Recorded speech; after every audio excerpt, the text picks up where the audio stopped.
Assalamualaikum warahmatullahi wabarakatuh. Pembahasan fisika kali ini kita akan bahas tentang listrik statis pokok bahasan kapasitor.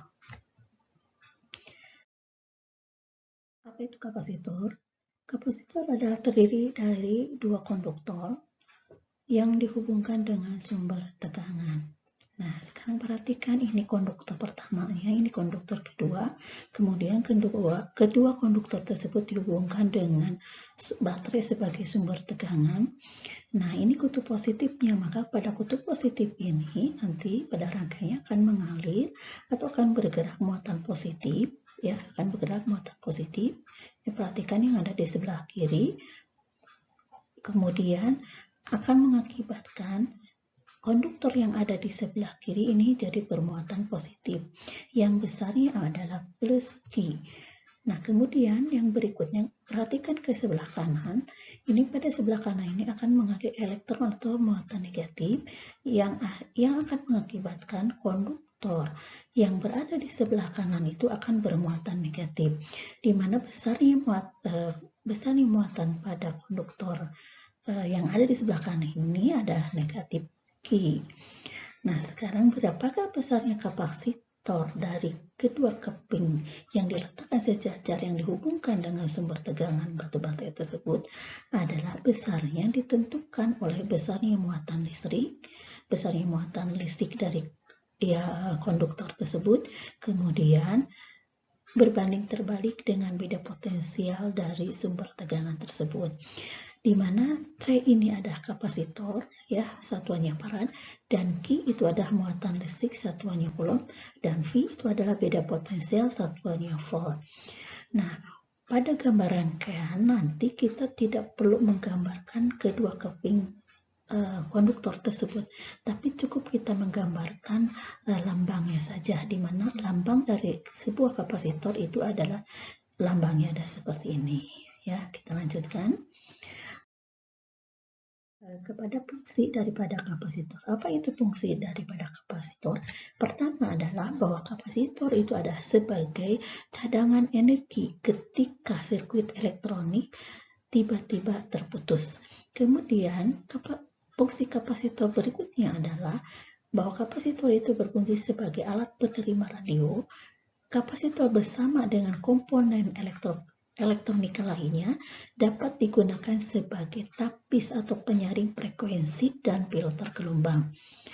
Nah, yang berikutnya adalah fungsi dari kapasitor adalah sebagai komponen pada sirkuit atau rangkaian penyiar arus atau tegangan AC menjadi DC. Jadi, kapasitor ini bisa berfungsi sebagai penyiar, merubah tegangan listrik tadinya AC menjadi DC. Kemudian, fungsi kapasitor berikutnya adalah juga kapasitor ini dapat digunakan sebagai komponen pemberi cahaya singkat pada blis kamera selanjutnya, ya. Kapasitas suatu kapasitor keping sejajar. Jadi ada dua buah keping konduktor yang diletakkan sejajar, yang muatan keping pertama adalah bermuatan negatif Q, kemudian muatan kedua adalah keping kedua adalah muatan negatif Q, di mana antara kedua keping ini ada ruangan yang kosong atau ruangan hampa udara, di mana jarak antar kedua keping itu adalah D dan masing-masing keping itu adalah luasnya A. Maka kapasitas suatu kapasitor keping sejajar itu adalah didefinisikan sebagai atau besarnya ditentukan oleh permitivitas, ya, ruang hampa tersebut atau E0 dikali A itu adalah luas dari keping dibagi dengan D. D itu adalah jarak antara kedua keping. Di mana permitivitas, ya, udara atau ruang hampa itu besarnya adalah 8,854 18782 kali 10 pangkat min 12, atau bisa kita bulatkan menjadi 8,85. Ini ada yang ditulis ini adalah secara lengkapnya. Jadi cukup kita nanti dalam perhitungan berikutnya menggunakan permitivitas, cukup kita menggunakan 8,8 aja kali 10 pangkat min 12. Nah, sekarang berikut. Kapasitor ada dua buah kapasitor, yaitu masing-masing C1 kemudian C2 yang dirangkai secara seri dan dihubungkan dengan sumber tegangan. Pada kapasitor pertama itu besarnya muatan listrik adalah Q1, besarnya muatan listrik pada kapasitor kedua adalah Q2. Nah, kapasitor gabungan dari rangkaian yang dirangkai secara seri itu adalah sama dengan 1 dibagi dengan C1. C1 itu kapasitor pada kapasitor pertama ditambah dengan 1 dibagi dengan kapasitor kedua. Nah, bagaimanakah muatan listriknya? Nah, untuk muatan listrik yang dirangkai secara seri, itu muatan listrik pertama sama dengan muatan listrik pada kapasitor kedua, sama juga dengan muatan listrik yang mengalir pada seluruh rangkaian. Nah, bagaimana beda potensialnya sekarang? Nah, beda potensial pada kapasitor pertama itu adalah P1, beda potensial pada kapasitor kedua itu adalah P2. Nah, besarnya P1 pada kapasitor yang dirangkai secara seri tidak sama besarnya dengan beda potensial yang pada kapasitor kedua, dan tidak sama juga dengan beda potensial yang mengalir pada seluruh rangkaian. Atau bisa dikatakan bahwa tegangan listrik pada rangkaian seri itu adalah P sama dengan P1 ditambah P2H, atau P tidak sama dengan P1, tidak sama dengan P2. Itu sifat-sifat kapasitor yang dirangkai secara seri. Sekarang kita akan coba terapkan ke dalam soal ya. Nih, ada dua buah kapasitor yang dirangkai secara seri, yang besarnya masing-masing. Kapasitor pertama 2 mikrofarad, kapasitor kedua adalah 3 mikrofarad, dihubungkan dengan tegangan listrik yaitu 6 volt. Nah, kita akan mencari berapakah kapasitor gabungan dari dua buah kapasitor yang dirangkai secara seri. Jadi besarnya adalah sedangkan 1 dibagi dengan 2 mikrofarad ya. 2 mikrofarad di C1-nya, kemudian 3 mikrofarad itu adalah C2-nya. Kemudian untuk menyelesaikan perhitungan itu kita samakan penyebutnya, sehingga kalau sudah sama penyebutnya baru kita bisa jumlahkan, sehingga 1 per C yang dirangkai atau kapasitor yang dirangkai secara seri itu sama dengan 5 dibagi 6 mikrofarad. Tapi ini baru 1 dibagi kapasitor yang dirangkai secara seri. Maka kapasitor yang dirangkai secara serinya adalah 6 mikro dibagi 5. 1 mikro itu adalah sama dengan 10 pangkat min 6. Jadi kesimpulannya, berapakah kapasitor gabungannya adalah sama dengan 1,2 kali 10 pangkat min 6 farad. Yang berikutnya, berapakah besar muatan listriknya? Nah, ingat bahwa ini adalah rangkaiannya seri. Bahwa sifat-sifat daripada rangkaian yang kapasitor dirangkai secara seri, besarnya muatan ke-1 atau muatan pada kapasitor ke-1 besarnya sama dengan muatan pada kapasitor kedua, sama dengan besarnya muatan yang mengalir pada seluruh rangkaian. Nah, yang pertama, kita masukkan ke dalam konsep bahwa besarnya kapasitor itu adalah ditentukan oleh banyaknya muatan dibagi dengan beda potensial, sehingga kita dapatkan persamaan Q sama dengan kapasitor dikali beda potensial. Kapasitornya kita sudah dapatkan, ini kapasitor total yang mengalir pada seluruh rangkaian. Jadi kita akan mencari muatan listrik yang total yang mengalir pada rangkaian dua buah kapasitor yang dirangkai secara seri. Jadi C serinya atau C totalnya adalah 1,2 kali 10 pangkat min 6 farad dikali beda potensialnya, ini ada beda potensial totalnya ada 6. Jadi muatan listrik yang mengalir pada seluruh rangkaian itu adalah 7,2 kali 10 pangkat min 6 coulomb. Karena rangkaiannya ada seri, maka Q1 besarnya sama dengan 7,2 kali 10 pangkat min 6, Q2 juga sama, besarnya sama dengan 7,2 kali 10 pangkat min 6 coulomb. Nah, selanjutnya kita akan mencari berapakah beda potensial P1. Nah, ingat bahwa ini rangkaiannya seri, beda potensial P1 itu tidak sama dengan P2, juga tidak sama dengan beda potensial yang mengalir pada seluruh rangkaian itu. Maka kita akan mencari berapa P1-nya. Ya, P1-nya itu adalah kita dapatkan dari persamaan kapasitor. Jadi P1 sama dengan muatan ke1 dibagi dengan C1. Q1-nya kita sudah dapatkan, kemudian C1-nya juga sudah diketahui, maka beda potensial yang pada kapasitor pertama itu adalah Q1 dibagi C1, di mana Q1-nya 7,2 kali 10 pangkat min 6 Coulomb, kemudian C1-nya adalah 2 kali 10 pangkat min 6 farad, jadi sama dengan 3,6 volt. Itu tegangan pertama. Dengan cara yang sama untuk mencari tegangan kedua atau tegangan pada kapasitor kedua, yaitu Q2 sama dengan Q2 per C2. Q2-nya adalah 7,2 kali 10 pangkat min 6 Coulomb, kemudian C2-nya adalah 3 kali 10 pangkat min 6 farad. Sehingga kita dapatkan bahwa tegangan kedua itu ada sama dengan 2,4 volt. Nah, yang berikutnya kita akan bahas tentang rangkaian kapasitor. Tapi rangkaian kapasitor dari dua buah kapasitor yang dirangkai secara paralel. Nah, kemudian kedua kapasitor tersebut dihubungkan dengan beda potensial V. Ini ada kapasitor pertamanya, kemudian ini adalah kapasitor kedua. Nah, kita akan melihat bagaimana mencari kapasitor gabungannya dari dua buah kapasitor yang dirangkai secara paralel.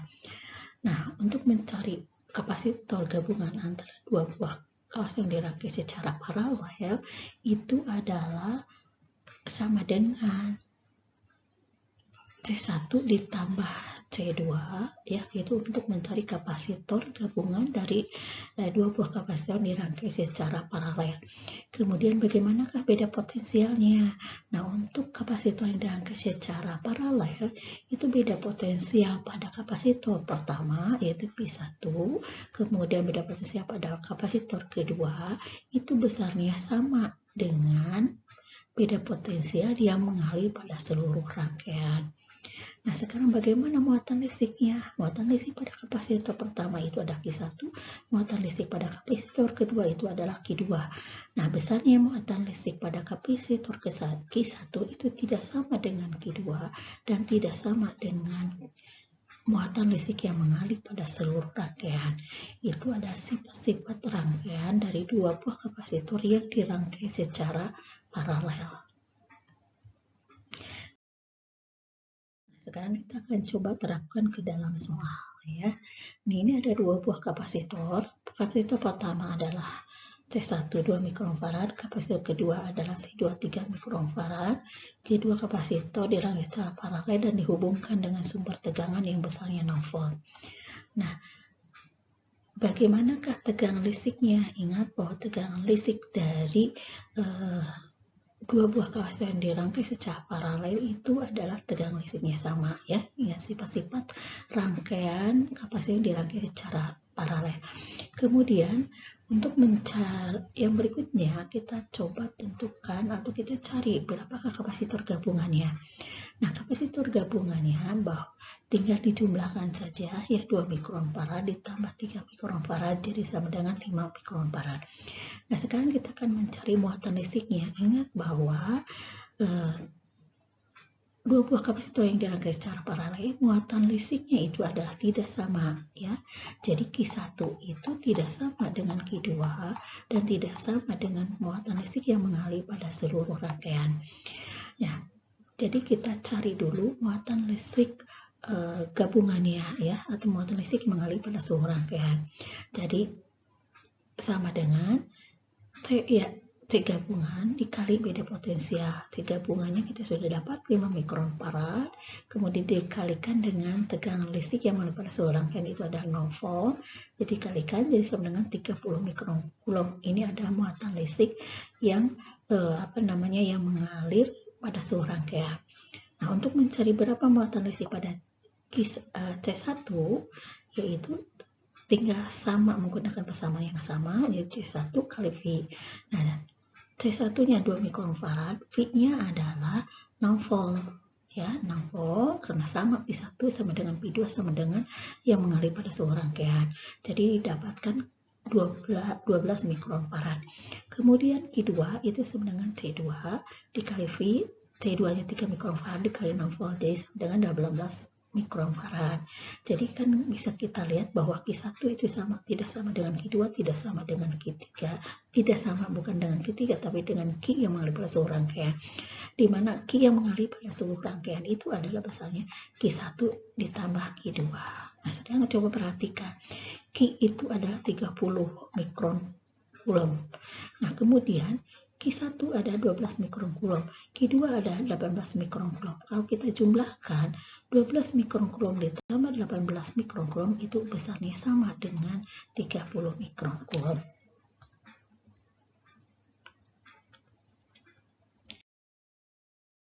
Nah, sekarang kita akan bahas yang berikutnya itu tentang energi listrik yang tersimpan pada kapasitor.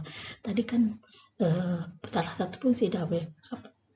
satu fungsi daripada kapasitor adalah sebagai penyimpan energi listrik. Jadi kita akan melihat berapa besar energi listrik yang tersimpan dalam suatu kapasitor. Nah, besarnya energi listrik yang tersimpan dalam suatu kapasitor itu besarnya ditentukan oleh besarnya muatan listrik dan beda potensial pada kapasitor tersebut, di mana W itu adalah lambang energi yang tersimpan dalam kapasitor, satuannya Joule. Nah, kalau Q-nya kita ingat bahwa kapasitor itu ditentukan oleh besarnya muatan dibanding dengan beda potensial. Jadi, Q itu adalah sama dengan kapasitor dikali beda potensial. Jadi, persamaan energi